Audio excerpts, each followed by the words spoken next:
Nice morning in Chiang Mai. This is the grounds of Chiang Mai University. It was raining last night, quite early. I think it's maybe 8 o'clock at the moment, 9 o'clock. So I just thought I'd cycle down here and do a bit of barefoot walking. Chiang Mai is really good for, I've been barefoot walking all over the place. There's hardly any glass around, there's hardly any litter in the street, it's really clean. Not seen any, mess in the street, like dogs mess or whatever. And it's obviously warm, so it's perfect. But it's nice to come out into a little bit of nature.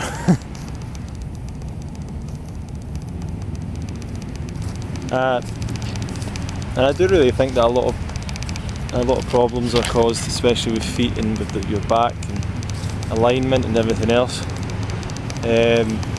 due to the shoes that people are wearing. And if people were to just barefoot for a while or buy a pair of barefoot shoes like Vibrams, they might find a lot of problems might go away, lower back issues and things. Don't know for sure, but you might as well try it out. It's a very simple kind of solution and it makes sense. So we're not designed to be up on our heels all the time.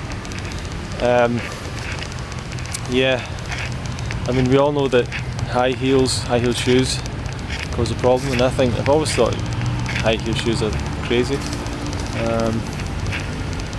But now it feels kind of unnatural to me to be wearing shoes with a bit of a heel on them, like a traditional trainer or something. I pretty much have been wearing a pair of like Morel barefoot running shoes. I just wear those all the time, just as my standard shoe really. And I'd like to barefoot more, but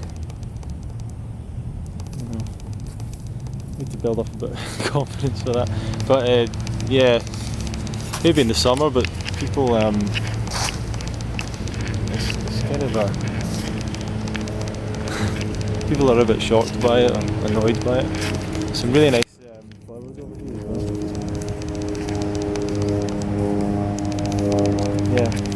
So I was trying to climb some of these trees. There's one of my favourite YouTube videos is called Barefoot Tree Climbing. There's a guy called Anders Wee, I think it's somewhere shot in America somewhere, and it's this guy, a couple of guys, and they're going out climbing trees and sort of proving how easy it would have been for us to climb trees if we had to obtain fruit from higher up. Even these kind of trees, these coconut trees that have no limbs on the way up, there's a way of climbing these for our body, although we probably wouldn't have been climbing all the time.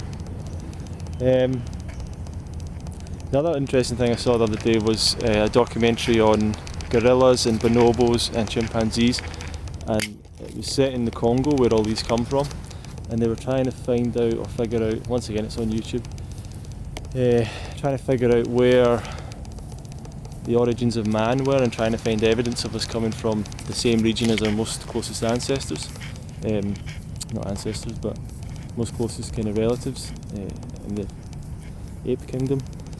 And they kind of annoyed me because they went through gorillas, bonobos, and they were sort of saying the things they had similar to gorillas and bonobos, and then we're saying, oh, but we're not really like them, we're more like chimpanzees. And but one of the interesting things they said about gorillas was gorillas at night, they'll climb trees to stay away from predators, and the idea in the documentary was perhaps that was our instinct as well. We would climb up trees and live in trees.